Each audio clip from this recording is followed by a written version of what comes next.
Hello, so I was previously showing you my NAND gate with my battery and also my breadboard. My NAND gate is implemented with 3 NPN transistors, and practically it does the operation correctly, so it switches off the LED only when both inputs are pressed.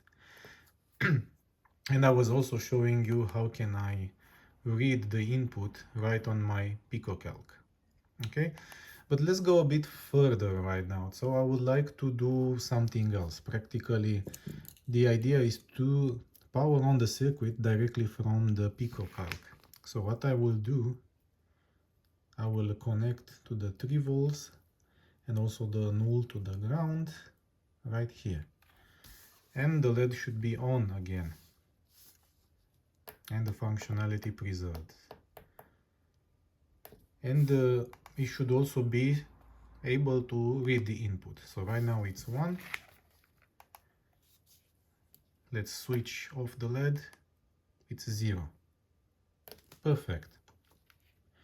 But I would also like that these buttons to be removed and to use directly the digital outputs from this device, which should work just fine. So let's turn. No, but it doesn't really matter. It really doesn't matter. So I will remove these buttons from the breadboard, and I will connect this input somehow. So I will change the output to the GP28 so that everything is clearer. I will use the set pin command. Set pin GP28 is a digital in, and GP2 will be a digital out.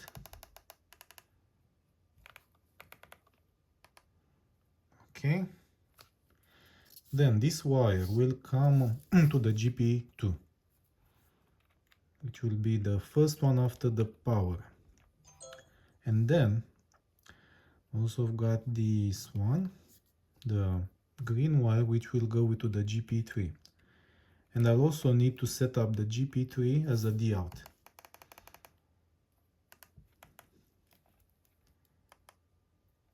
Okay. And now for this to work, I have to switch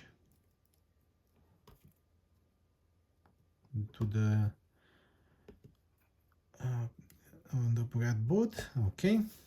Now everything should be in place. So let's read the pin number GP28. Let's see, it should have 1. It has 1, it has. Now we don't have the buttons, but we can change the output by issuing the pin command, pin GP2, and we can say equals. Now it should, I think it's 0, but let's switch it to 1. Nothing happens because a digital NAND gate will only turn off the LED if both of the inputs are 1. Okay, so let's also switch the GP3 to 1. And the LED is gone. So if we now print the output on GP28, we should see 0, which is super cool. Let's put the GP3 to 0, and we should see the LED on. Yes, correct. So the LED turns on. If we also put the GP2 to 0, it should be the same, 1. So if we print the GP28, we get the value of 1 because the LED is turned on and we read the value correctly on the digital input on the PicoCalc device, which is a super cool device. I really like the feeling of it, and I'm really glad that my display arrived back safely. The replacement was good, and it seems to be working just fine. I really love it. So if you want to see more videos about digital electronics and to learn new stuff from me, it's going to be really awesome because I have some projects in mind, and please bear with me on this journey because I'm also learning. So if you have any suggestions related to how the circuit design should work, or anything that you think that can be used to improve the efficiency of a circuit and of a code and stuff like that, so feel free to reach to me. And I will also put the diagram of the circuit in my article down below in the video description. So thank you very much for subscribing and for being close. Bye bye.